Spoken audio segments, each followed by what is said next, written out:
Bismillahirrahmanirrahim.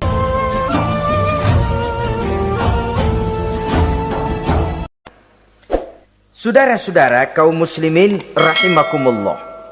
Yang ketiga, musuh iblis ghaniyun mutawadhi. Orang kaya yang rendah hati.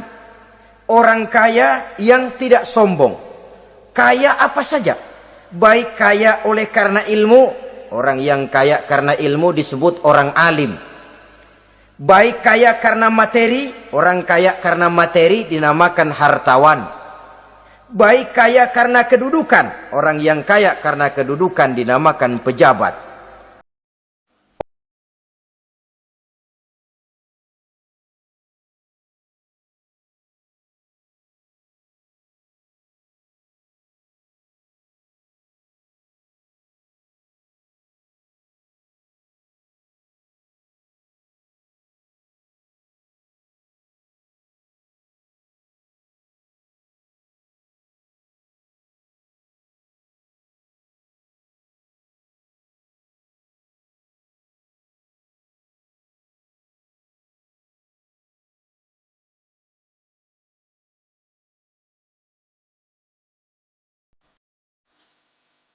Dalam segala bentuknya sombong Allah tidak senang. Tapi iblis senang. Kenapa? Karena sponsor sombong iblis. Dan yang pertama kali sombong iblis toh. Ketika disuruh sujud kepada Nabi Adam, dia nggak mau. Ini kesombongan pertama yang terjadi dalam sejarah. Ketika ditanya kenapa kau tidak mau sujud iblis? Ah, saya kan dibikin dari api, Adam dari tanah. I am the best. Saya lebih hebat daripada iblis, daripada Adam.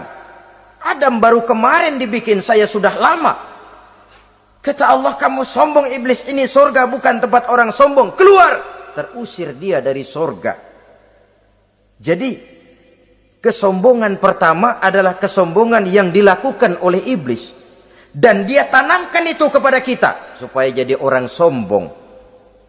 Karena itu, sombong ilmu Allah nggak senang, tapi iblis senang. Mentang-mentang ada ilmunya. Nih, satu-satunya ustadz di sini ya. Semua mesti ngaji sama gue. Kalau nggak ngaji sama gue, Islamnya kurang tapi bener.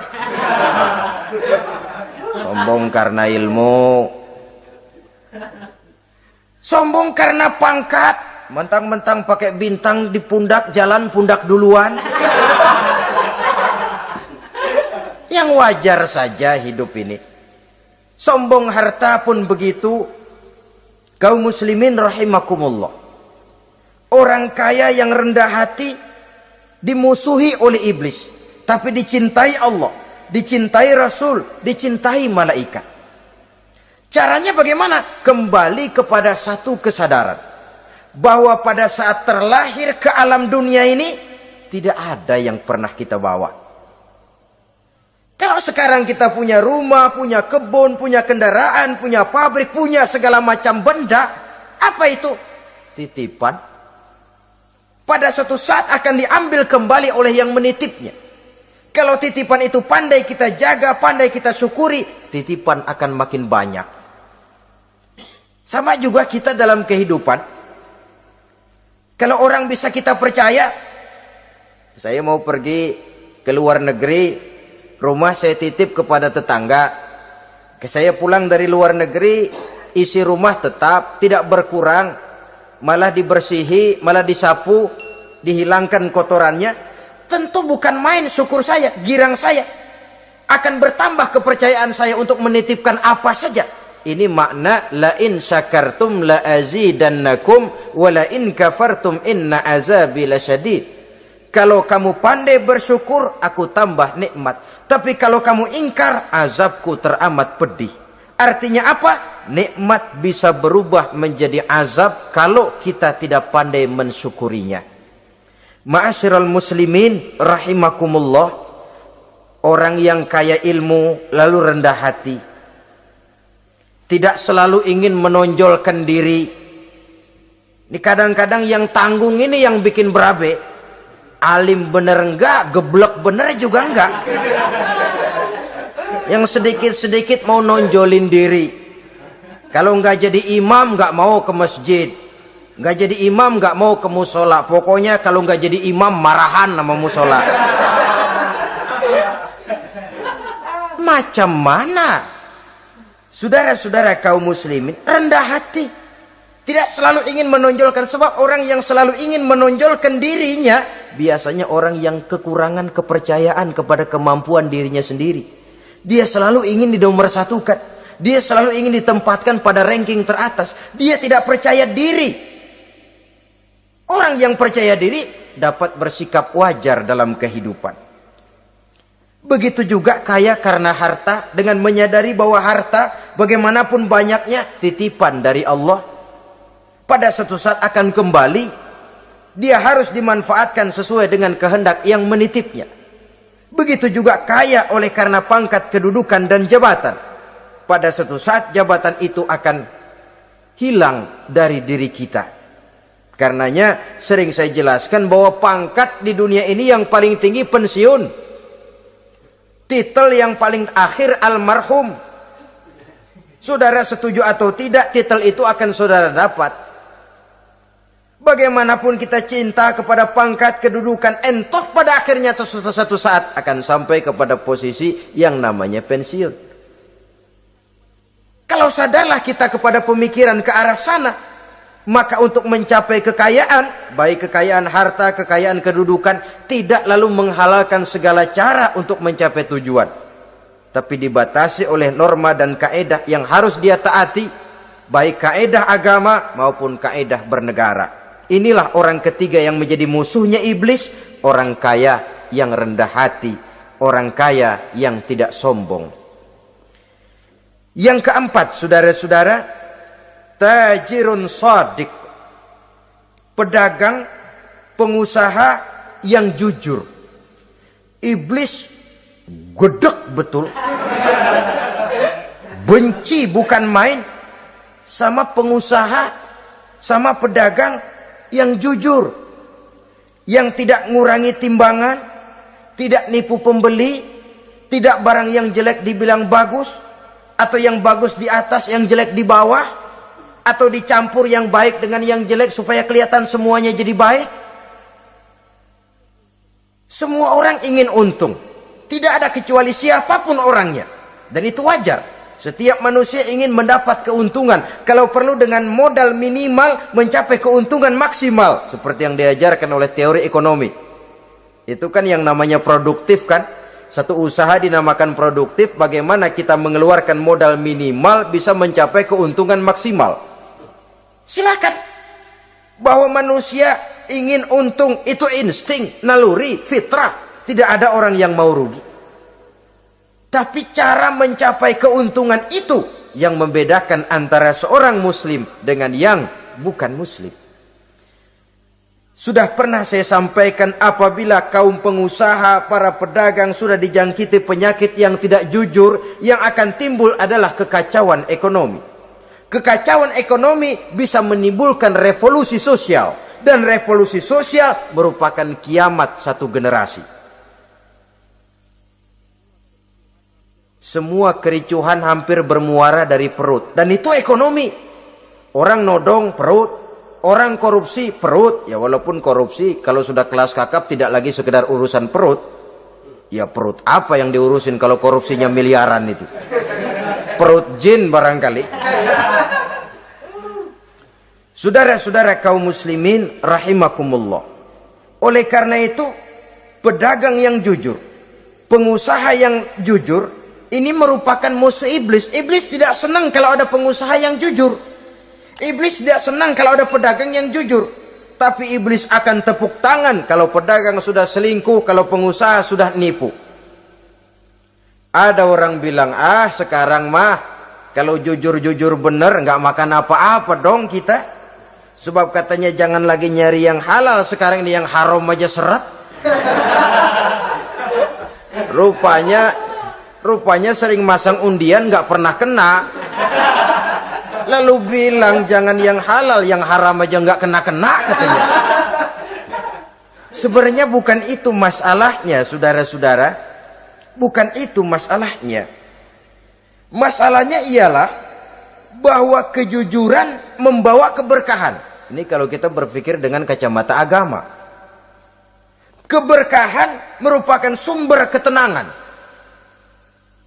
Dan ketenangan ini tidak bisa dibeli dengan materi yang bagaimanapun banyaknya. Walaupun kita punya percetakan duit, ketenangan itu nggak bisa dibeli. Jangankan cuma punya duit banyak, percetakan duit saudara punya, mau membeli ketenangan yang berasal dari keberkahan, sulit. Jadi kejujuran membawa keberkahan, keberkahan membawa ketenangan. Jangan macam dulu tukang sol sepatu. Ditanya oleh temannya, "Bang, ngesol satu hari dapat berapa?" 200 rupiah. Sembayang enggak? Enggak. Islam? Islam, kalau Islam mah. Kata temannya, "Sembayang dah, kali aja besok dapat rezeki lebih banyak." Yang benar, iya. Sebab kalau orang sholat itu Allah dekat, nanti rezekinya ditambah. Beneran? Bener. Subuh sembayang dia. Habis sembayang sarapan, berangkat ke tempat dia ngesol, mangkal. Dari pagi sampai jam 11 belum ada juga yang ngesol. Mulai bimbang hatinya. Katanya kalau sembayang rezeki tambah. Tadi sembayang subuh sampai gini hari belum ada yang ngesol. Cobaan kali, sabar. Datang sholat zohor. Habis zohor nunggu lagi, belum juga ada yang datang ngesol. Udah mau pulang hampir maghrib, baru datang satu orang dandanin sendal jepit putus.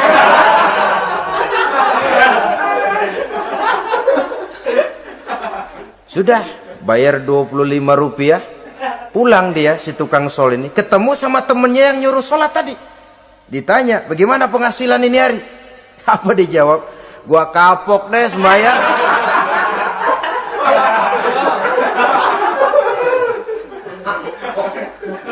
Kemarin nggak sembahyang dapat 200, sekarang begitu sembahyang jigo.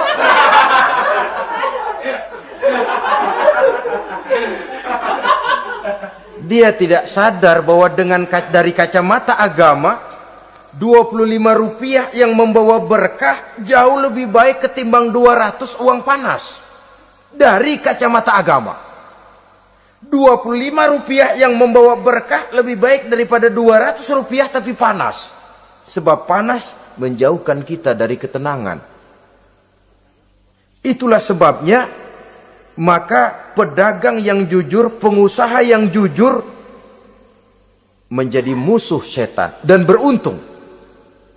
Sekarang jadi pengusaha jujur-jujur nggak dapat proyek, Pak. Kalau nggak bisa semur.